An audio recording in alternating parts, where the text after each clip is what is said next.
The whisper behind the power, the scorching sun hovered over the narrow alleys of ancient Makkah. As the dust swirled around a woman cloaked in black, her eyes sharp like daggers cut through the crowd as she walked with deliberate grace. People moved aside not because of respect but out of fear, for she was not just the wife of Abu Lahab, a wealthy man from the Quraysh tribe. She was Jamil, a name whispered behind closed doors with trembling voices. Merchants halted their bargaining, slaves paused mid-step, and even the elders avoided eye contact when she passed. Her mere presence in the bazaar could turn a peaceful morning into chaos. Her voice, though rarely raised, carried authority sharper than any sword, and when she did speak, no one dared challenge her word. But behind her imposing reputation lay a past wrapped in secrets, envy, and a burning hatred that changed the course of Islamic history. She was born into the powerful Banu Umayyah clan. Her real name was Arwa bint Harb, and she was the sister of Abu Sufyan, the future commander of Quraysh. Her family was proud, cunning, and feared. She was raised among men of politics and wealth, learning not only the art of speech but the deadly game of influence from an early age. Arwa showed signs of unusual intelligence and ambition. She could memorize bloodlines, understand trade routes, and manipulate conversations better than any boy in her clan. Her father once whispered to her mother, "This girl will shake Makkah one day," and those words stayed with her when she married Abu Lahab, a prominent Qurayshi noble. Her ambition found a perfect platform. Her husband was wealthy, respected, and already positioned to be a leader among his people. But it was Arwa who steered his decisions, whispered strategies in his ear, and corrected his judgments when he faltered. She was the shadow behind the throne, a force so subtle yet powerful that no one dared to confront her openly. Then came the man who would change everything.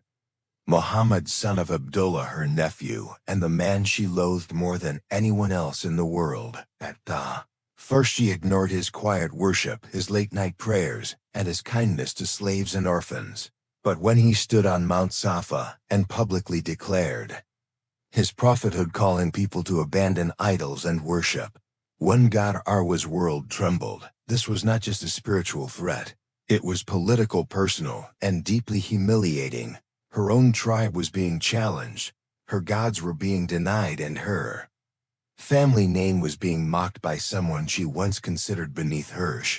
She was there when Abu Lahab shouted, "May you perish for this," and walked away from Muhammad on that day. She didn't stop him, she encouraged him, she inflamed his hatred, and soon it was not just her husband, but she herself, who took charge in opposing the Prophet's message. Like the Quraysh leaders who used counsel and boycott, Arwa used humiliation, gossip, and fear. Her weapon was not the sword, but the tongue, and it was sharper than steel. She spread lies about Muhammad, claiming he had gone mad, that he was trying to divide families, that he was only after power and fame.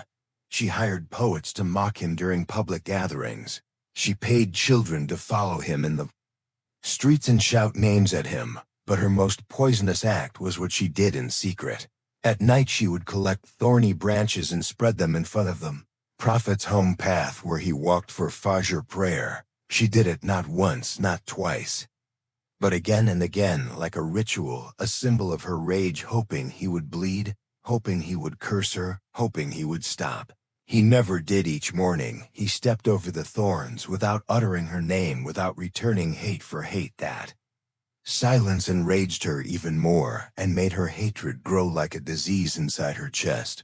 One day a slave girl saw her hiding near the Prophet's house, and when the Prophet emerged, she watched him calmly remove the thorns with his hands and walk away. Later that girl whispered to another, and soon it spread. The feared Jamil hides in darkness like a thief to hurt a man who does not even curse her back. This rumor shook Arwa to the core. Her image was everything. She was the Queen of Makkah, the lady of command, not someone who crept like a coward in alleys. So she responded the only way she knew. She marched to the Kaaba with a heavy stone in her hand. Her gold bangles clinking with every step, her face dark with rage, she stormed into the gathering where the Prophet sat with Abu Bakr and other companions.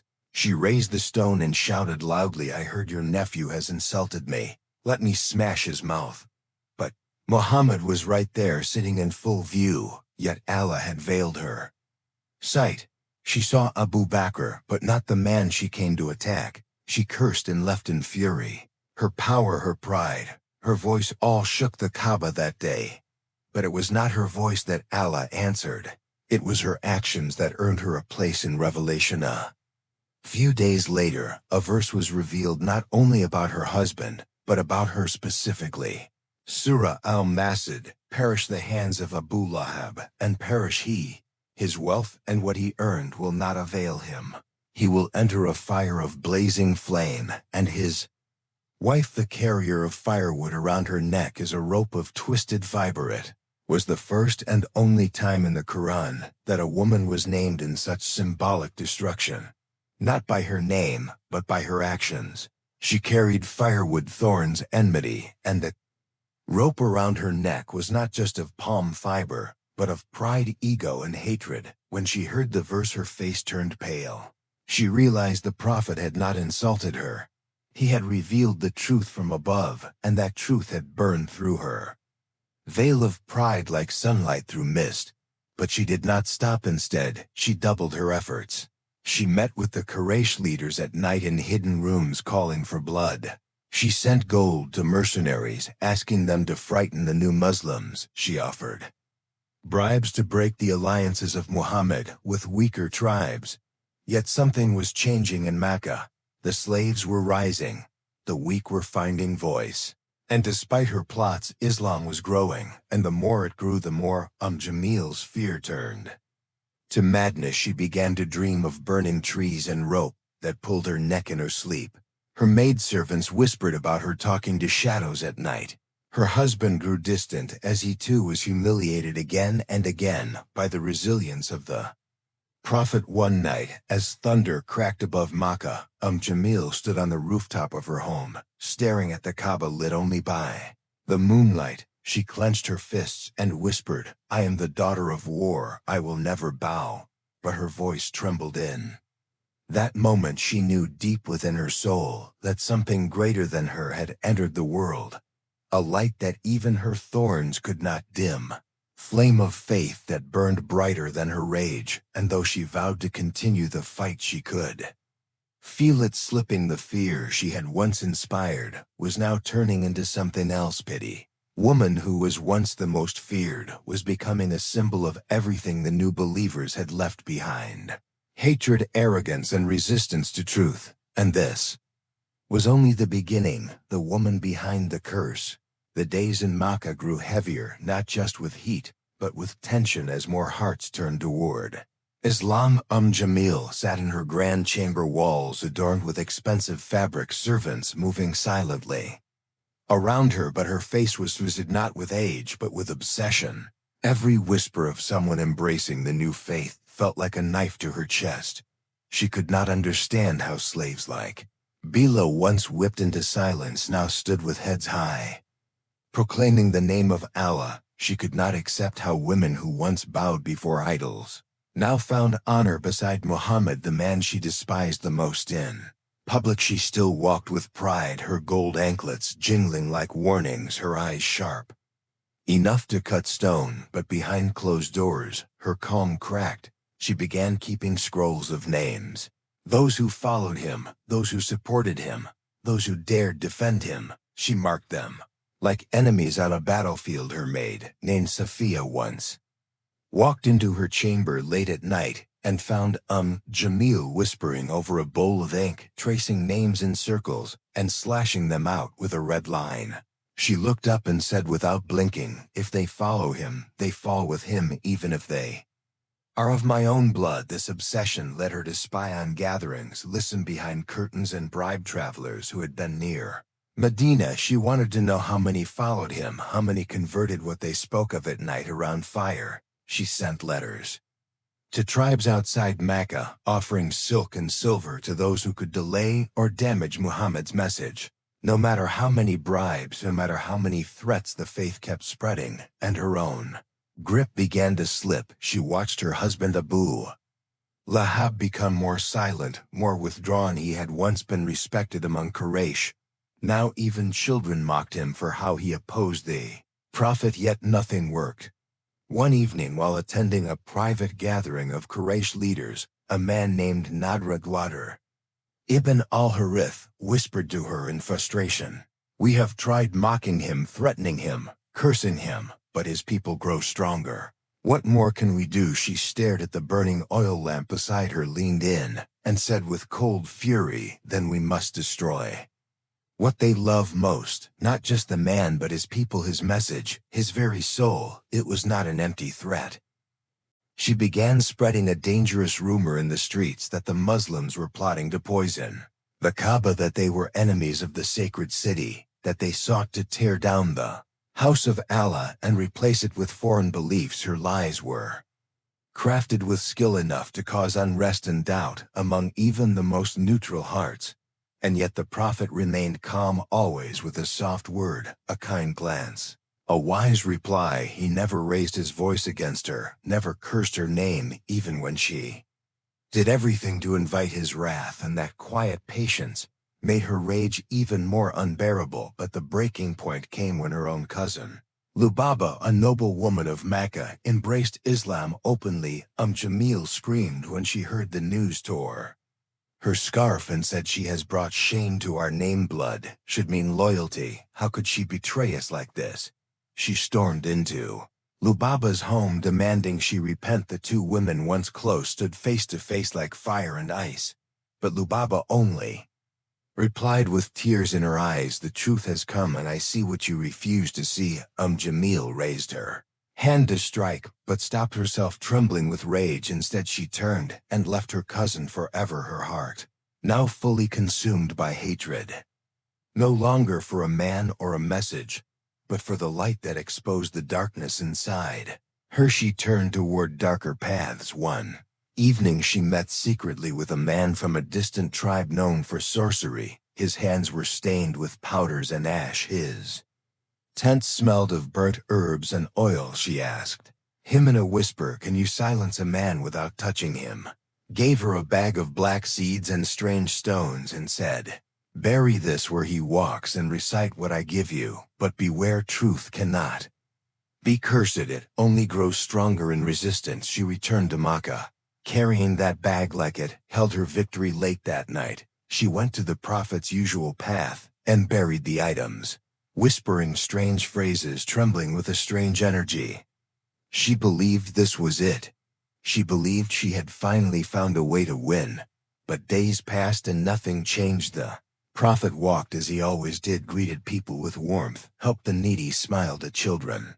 There was not even a flicker of discomfort in him, and she began to unravel. She stopped attending social gatherings, spoke less even to her husband. Her once proud stride now carried heaviness. Her hair, once richly perfumed, now remained covered. Most days, she would sit by her window watching the city change, watching young men and women she once controlled now walk with heads high, free from her influence. Then the greatest insult arrived in the form of another revelation. More verses from the Qur'an continued to address her husband's legacy as one of the enemies of truth. But her shame was never removed. Her title remained in the divine verses, not with her name, but with her actions. Carrier of firewood, gatherer of harm, rope of twisted fiber around her neck. These were no longer rumors. They were now part of divine scripture recited by Muslims across lands and generations. Name lived in infamy while the man she tried to destroy was rising in glory. One night Safiya, her maid, found her crying, not loud, not wild, just silent, tears falling down her wrinkled face. She was staring at the oil lamp in the corner, flickering. She whispered softly, why him of all people? Why not me? Why not my sons? Why was the light given to a man with nothing, and not to us who had everything?" Safiya had no answer. She left the room in silence. In her final days, Jamil became a ghost among her own people. She no longer controlled the gatherings, no longer spread rumors, no one feared her name. Now they pitied her story. Even Abu Lahab, who once followed her advice, began to doubt her, began to question whether their war was ever righteous. He fell ill. His wealth could not heal him. His power could not protect him. And when he died, it was not a noble death. He died alone in shame. People refused to approach his body for fear of disease. His own sons distanced themselves. And Jamil was left with only memories and the curse that history would not forget. She had tried to destroy a man chosen by the heavens, and in doing so she destroyed herself, her pride, her peace, and her name. But the strangest part remained, though. Her deeds were cursed in the Qur'an. Her name was not. Her punishment was left for hearts to understand and tongues to speak of in whispers. And even now, centuries later, when the verses of Surah Al-Masad are recited in prayer, her story continues. Her warning stands, for she was not just a woman of hatred. She was the living proof that pride without truth leads only to destruction. The fall of silence. The air in Mecca had changed as if the winds themselves had chosen a side. More caravans arrived from Yathrib, now called Medina, speaking of peace, justice, and a man whose face was said to carry the light of prophethood. Every stone of the Kaaba, every alley of Quraysh, echoed with his name, Muhammad. His voice no longer a whisper in the desert, but a roar across Arabia, but in the high stone halls of a fading household. Jamil sat wrapped in a shawl, not from cold, but from the growing shadow within her. She had lost many things: her influence, her allies, even her husband who had died in disgrace, leaving behind no legacy, but a cursed name in divine verse. The servants who once obeyed her now murmured prayers when they thought she could not hear. Her sons had begun to speak with caution, fearful of her wrath, yet distant from her bitterness. One night, her eldest son, Utbah, entered her chamber with a nervous look on his face. He held a letter in his hand from a cousin who had embraced Islam in Medina. He said, "The Prophet has found peace there. They say his followers grow daily. The tribes welcome him with love, even former enemies now stand beside him." Jamil stared at the flickering candle, then looked up and said with a voice low and bitter, "Medina may embrace him, but it will never erase the shame he brought upon us." Utbah placed the letter down and left without another word. He knew better than to argue. Her hatred had not aged. It had fermented, turned darker with time and silence. But outside her walls, the world kept changing. Islam was not just growing, it was thriving. Leaders of distant tribes came to Makkah now, not just for trade, but to understand this new message. Poor men had become respected elders. Women, once silenced, now taught the verses of the Qur'an. The structure of society had shifted, and it no longer bowed to the rules of the past.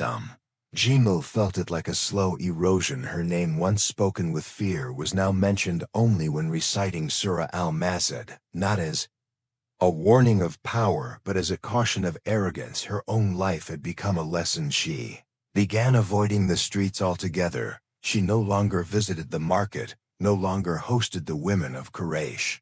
She watched from her lattice windows as young children sang verses she had once tried to silence, watched as men who once served her now led prayer with calm conviction. One day, a girl no older than 10 stood outside her home reciting Surah Al-Ikhlas, her voice clear and sweet. Jamil pulled the curtain aside and shouted, "Be quiet. Do not disgrace the old with your chants." The girl looked up without fear and replied, "This is not disgrace. This is mercy," then walked away, leaving Jamil stunned by the calm in that child's words. That night, Jamil did not sleep. She stared at the wall as the oil lamp burned low. The same surah echoed in her mind, not one of mockery but of purity, and she felt something crack inside, not pain, not regret, but something hollow. She began speaking to no one at first, then slowly to herself. Her maid Safiya found her one morning mumbling lines from old poems, confusing them with Quranic verses, speaking of ropes and firewood and gold, all twisted into strange sentences. Safiya told the family physician who came quietly, and checked her pulse, her eyes, her mind, and said she is not ill of the body, but her spirit is drowning. Still, she refused rest, refused prayer, refused any word of repentance. Each time someone brought up the name of Muhammad, she would spit. Not from her mouth, but from her soul. But the people no longer listened. They no longer feared. They no longer cared. She had become a shadow. A tale told to children as a warning: do not be like her. Do not carry hate as she did. Do not close your heart to truth even when it knocks loudly. Then came the day that shook all of Quraysh, the day when the Muslims led by the Prophet entered Makkah, not with swords raised but with heads bowed, not with revenge but with forgiveness, thousands of them marching into the city with calm purpose, reciting the words of God and praising the one Lord. Jamil watched from behind her door curtains, trembling, her hands clutching the stone wall beside her. She had imagined this day so many times with fire and screams and banners of war, but this was nothing like what she feared. It was peace. The Prophet entered the Kaaba and removed the idols one by one, declaring truth had come and falsehood had vanished. The same Kaaba she had sworn to defend now welcomed the very man she swore to destroy, and he never once asked about her. He never ordered her punished, never summoned her to account, never spoke her name in judgment, because her fate had already been sealed in verses, eternal words that reached beyond his lips into the hearts of those who listened. Later that evening, her own relatives embraced Islam. They came to her house filled with joy, asking her to join them to leave behind the past and accept the mercy of God. That she refused with eyes full of a strange fire. She said, I would rather walk into the flames than follow the man who ruined everything. Those were her last clear words. In the weeks that followed, she stopped speaking, completely, sitting for hours, staring at the walls, murmuring sounds that made no sense. She refused food, refused water, refused any hand that reached to help her. And one quiet morning, she did not rise. As Safiya found her seated in the same place, her eyes closed, her face still, her hands resting on her lap, like someone waiting for something that never came. The women of Makkah came to see her body. Some wept for what she once was, others remained silent, not out of respect but uncertainty. They wrapped her in simple cloth, placed her in the earth without grand words, without ceremony. There was no poetry read, no praises sung, only the silence of those who had seen a legend fallen. As the sun set that day, casting long shadows across the desert, one man whispered under his breath, she carried firewood all her life, and in the end it consumed her. Name was never forgotten, not because of greatness, not because of kindness, but because the Qur'an preserved her story as a warning to all who walked the path of arrogance and blind hatred. She had power, beauty, lineage, wealth, and fear, yet none of it saved her from the truth. In the end, no matter how high a person stands, no matter how loud their voice, truth walks quietly behind them. And when it arrives, it does not knock, it enters, a warning that echoes forever long after. Jamil's burial, the sands of Makkah continued to shift, not just beneath feet, but in hearts and in history. Her grave had no marker, no monument, no tribute. And yet her name lived in every child who memorized Surah al-Masad, every prayer that warned against pride, every voice that rose against hatred. The city she once ruled with fear was now ruled by mercy. The very thing she had rejected was the thing her people embraced. Muhammad, the prophet she swore to crush, had become the most beloved leader, not just in Mecca, but across Arabia. The poor she once ignored were now respected men. The slaves she mocked now led prayer. The women she silenced now taught others about justice and truth. Islam had done what her gold never could, had changed hearts, and Jamil's own household had transformed. Her son Dora accepted Islam in secret, then openly. Her relatives, once ashamed of the Prophet, now traveled to Medina to sit in his gatherings and learn the same Quran that had exposed her deeds. They spoke of his forgiveness, his smile, his tears when he prayed, and his strength when tested. but none of them ever mentioned her name in his presence. Not out of fear, but out of reverence. They knew he would never curse the dead, never mock the lost, never take joy in someone's downfall.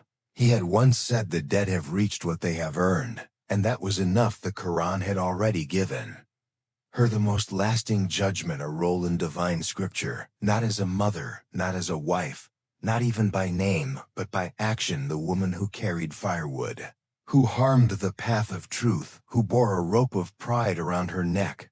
Her punishment was never a sword nor a prison. It was the preservation of her misdeeds for all of time. In the years that followed, Islam grew beyond Makkah, beyond Medina. It crossed deserts, climbed mountains, sailed across seas, and with it came the verses that held her legacy. Children in lands she had never heard of recited her story in evening prayer.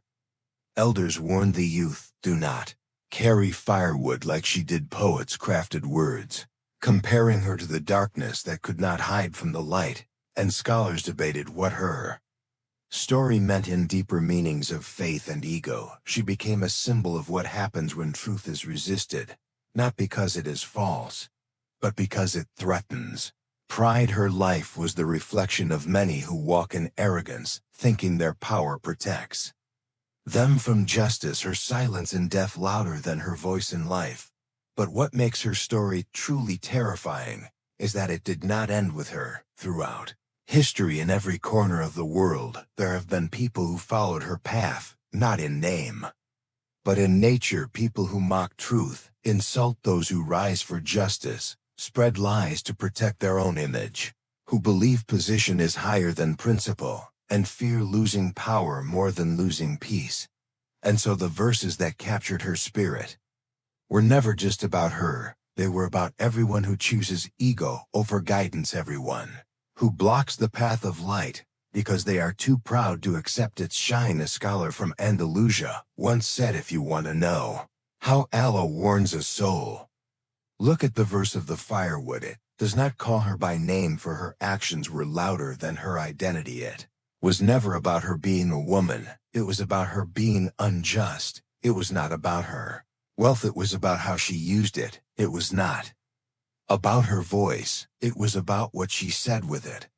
The Prophet never called her evil by name, never cursed her, never returned the pain she caused, but the Quran recorded what was necessary, a warning clothed in wisdom, a lesson buried in the rhythm of divine words. Jamil became the reflection of human weakness when blinded by hate.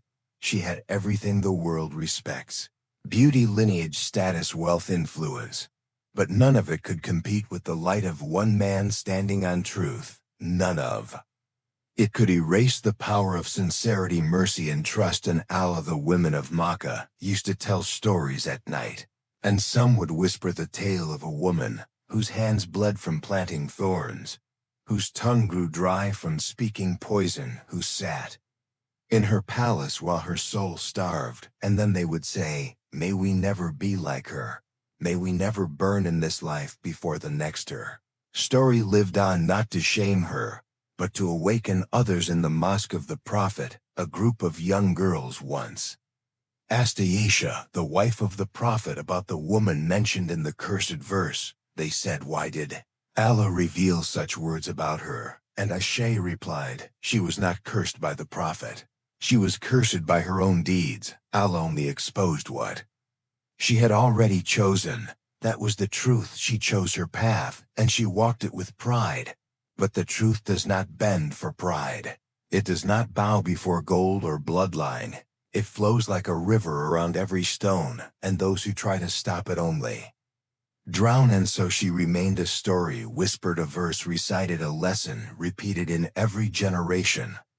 A rope around the neck of arrogance, a firewood bearer in the path of mercy, a woman who feared being forgotten, and yet remembered in the very way she hoped to avoid, not in honor, but in warning, not in praise, but in parable, not for what she was born with, but for what she chose to become, and honor.